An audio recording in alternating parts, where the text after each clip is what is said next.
In this video, I'd like to respond to the debate over descriptivism versus prescriptivism that we read about in the Foster Wallace essay.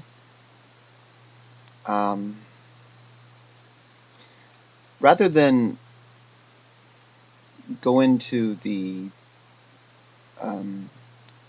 details of the debate, I'd like to present an argument that I've come up with as to one option as to how to resolve the conflict. And through the argument, I think that the meaning of descriptivism and prescriptivism, as well as the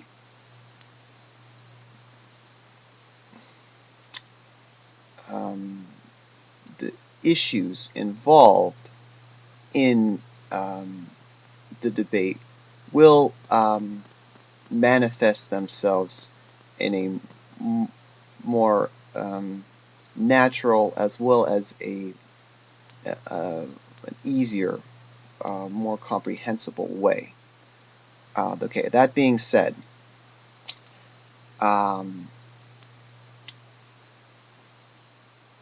first premise of my argument is that semantics exist. All I mean by this is that words have meaning, or the meaning of words exist. Now, it has been contended in the essay that words, some contend that words only mean what people say that they mean, and that that dictionaries are invalid, that if someone says dogs are cats, and by that they mean that that their grandmother's hair is on fire, that entry would be in a dictionary, presumably. Every single meaning that is intended by a word would be one of the meanings that you would put in a hypothetical dictionary. But even in that situation, the existence of a meaning, or of meanings of words, that in each case of a word, it has a meaning. That meaning may not be contextualized, or there may be an infinite number of meanings that words could have, but that they have meanings, that they're not meaningless, is nevertheless asserted. And I think that the idea that words have meanings is not a point that most people would contend with. So, though you may have some misgivings, let's just put those aside and see where this is. See the next step in the argument. Okay. Supposing that semantics exists, I'm also asserting that semantic authority exists. By that, all I mean by that is not necessarily that there are certain individuals or certain groups of individuals that have authority over what words mean, but that there is something that is determinative, or that influences what words mean, be it how people use them, no matter how contrary that is to tradition, or whether it's what some usage guru says it means. Whatever. I'm just saying that there is something that determines what the meaning of words is that was already asserted in the first premise. That's the second premise. Third premise is accessible semantic authority should exist. By this, all I mean is that for people, people should be able to have access to semantic authority. I didn't include this, but sizable semantic authority. It's not just it's perhaps best explicated by, or what I meant is best explained by the next premise, which is synthetic semantic authority should exist. In other words, there should be some kind of man-made source that documents the meanings of words. Now, we would probably usually refer to those as dictionaries. That's all I'm really saying, is that dictionaries should exist. Even amongst the people that feel that words are mean only how people use them. In that context, you could still have a list of either the most common 50 ways every word is used, or for simplicity's sake, you maybe have something similar to what you have now. That's all I'm saying. I think that whatever side of the issue that you're on, whether you feel that words should be primarily the meanings of words should be primarily the province of specialists, or specialists, or you feel it should be democratically decided, you still, in each case, there is still room for a synthetic semantic authority. A dictionary should play some part of it. Now, how that dictionary is constructed and on what basis it's constructed, that's open to consideration, but the premise or the assertion that dictionaries should exist, I'll let stand and let the viewers of this video take it for what it's worth. Okay, the next premise is, this is kind of getting off the track of the previous four. I'll just briefly sum up the previous four. Semantics exists, 1. Semantic authority exists, 2. Accessible semantic authority should exist, 3. And synthetic semantic authority should exist. I know. I know. 5. People seek semantic authority, dictionaries kind of thing, or dictionaries pretty much. It's hard to imagine seeking non-synthetic semantic authority, but people seek semantic authority for 2 reasons. 2 reasons, only 2 reasons. They seek it for assistance in the construction of messages, and they seek it for assistance in the deconstruction of messages. What does that mean? They seek it in order to help them write, and they seek it in order to help them read. I'm no comment there. I mean, I think that's a fairly what's the word? Obvious. We'll say obvious, and it's a fairly plausible, there we go. It's a fairly plausible claim, I think. People seek semantic authority. They seek help with the meanings of words for two reasons, those being to help them write and to help them read.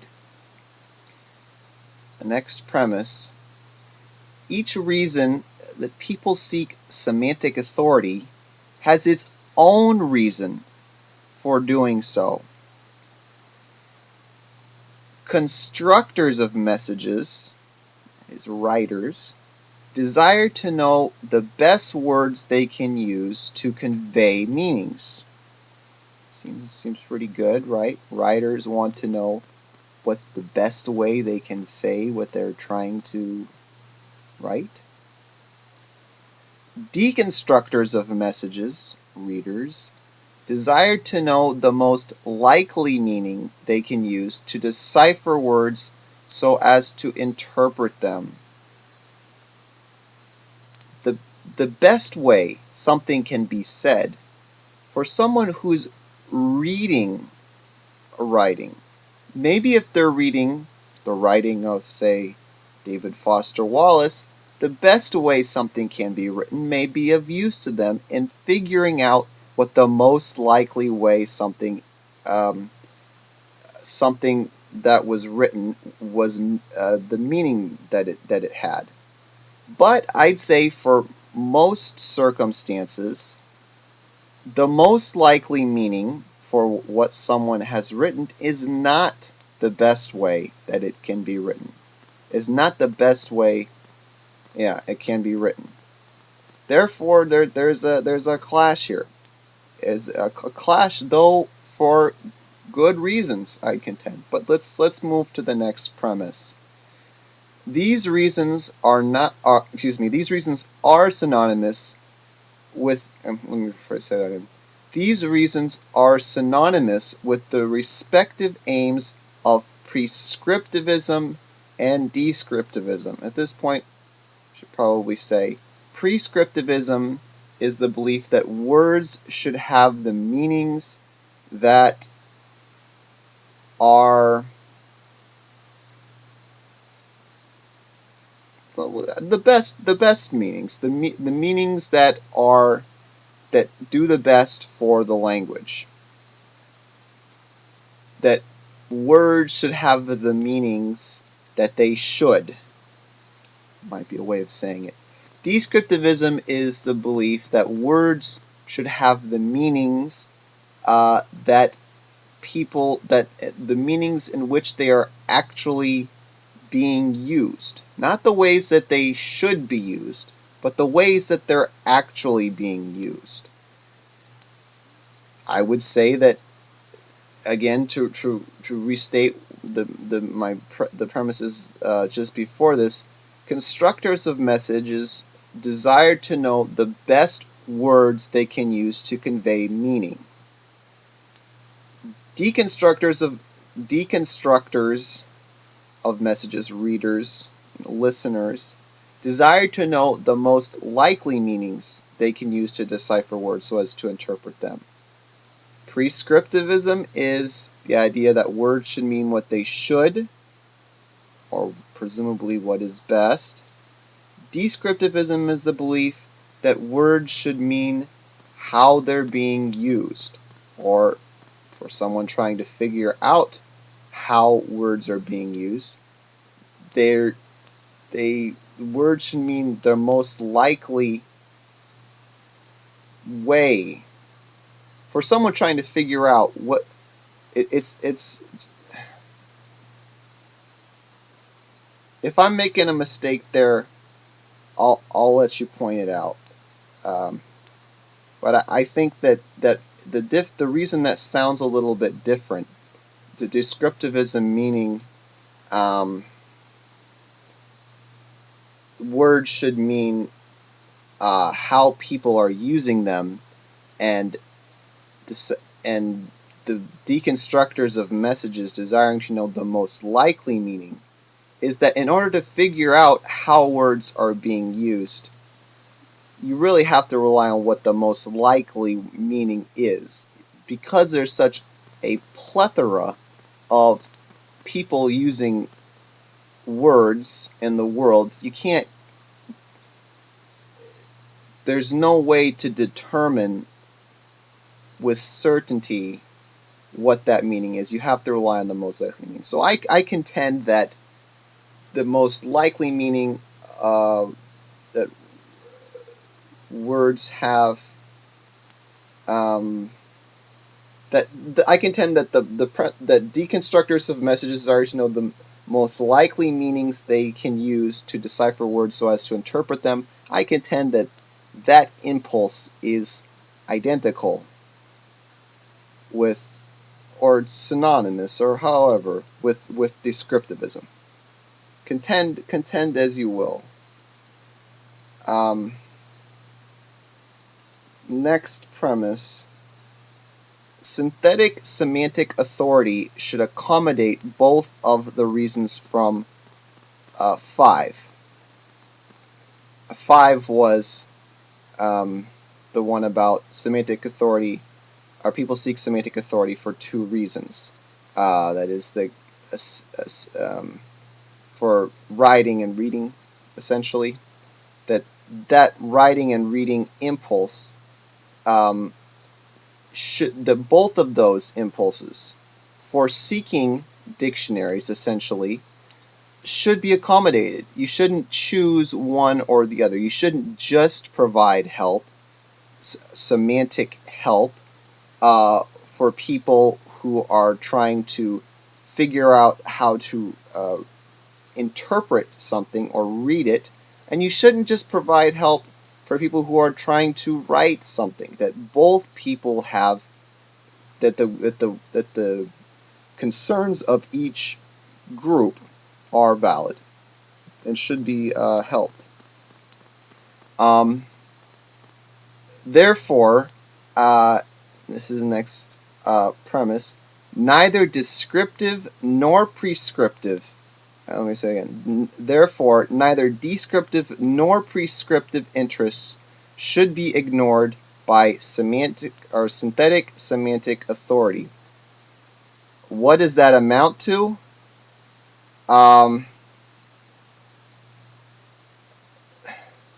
Sorry. What does that amount to?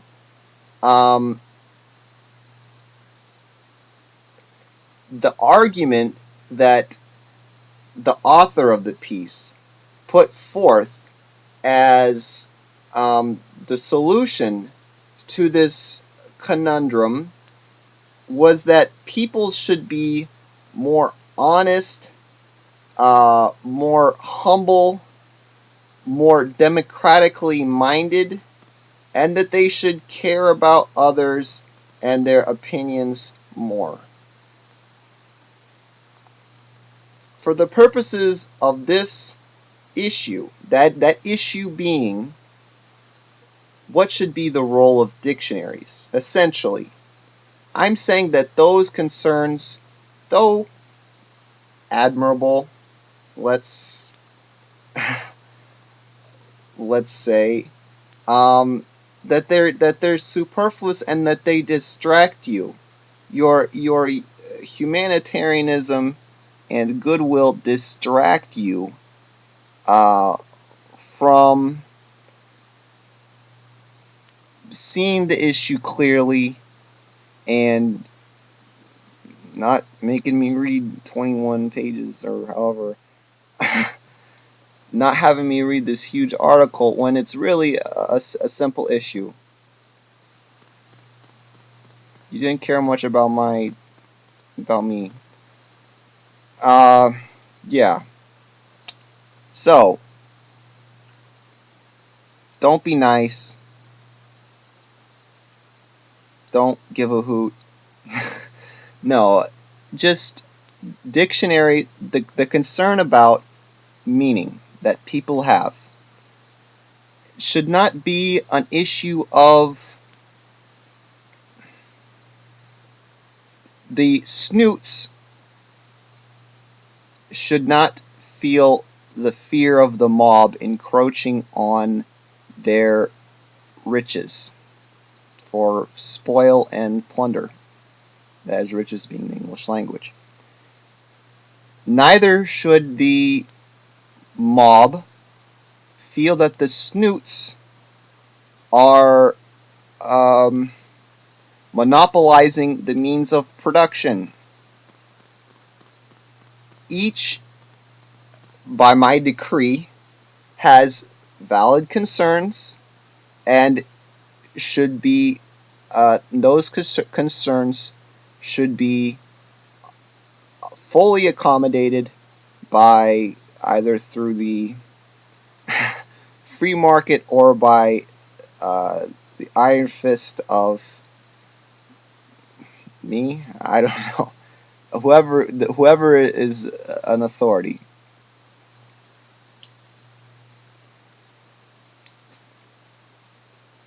Yeah, that's all I had to say.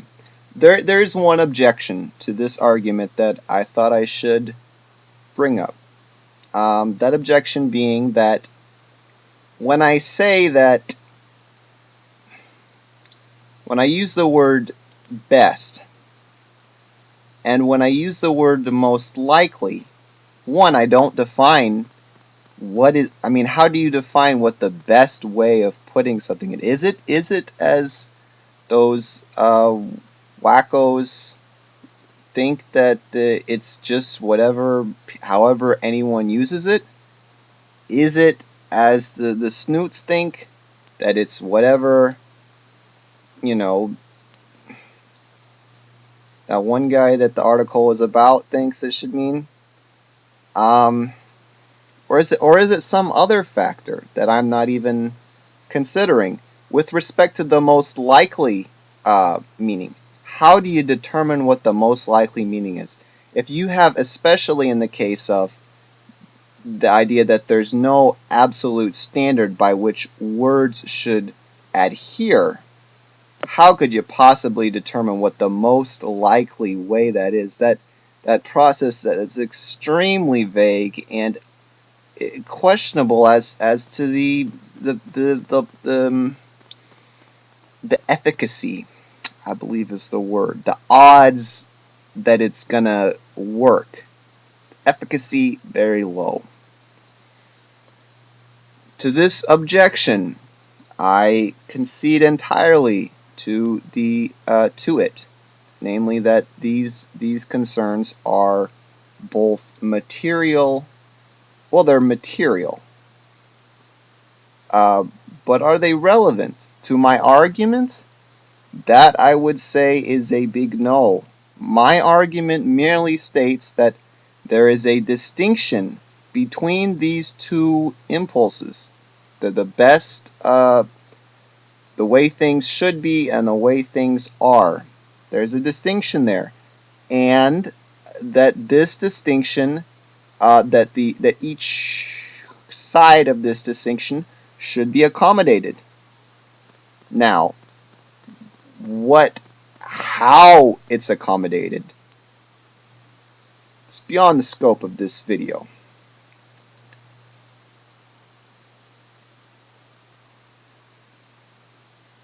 I was considered no. Yeah, it's definitely beyond the scope of this video. Yeah. Well, thank you for listening. This was a little bit longer than I had intended. There'll be a paper with the points attached to the video. Hopefully maybe a transcript. In any case, thanks, and I'll see you maybe. Feel free to, or please comment either over the internet here or in person. I'm very, I don't know. Please. Yeah, so, okay.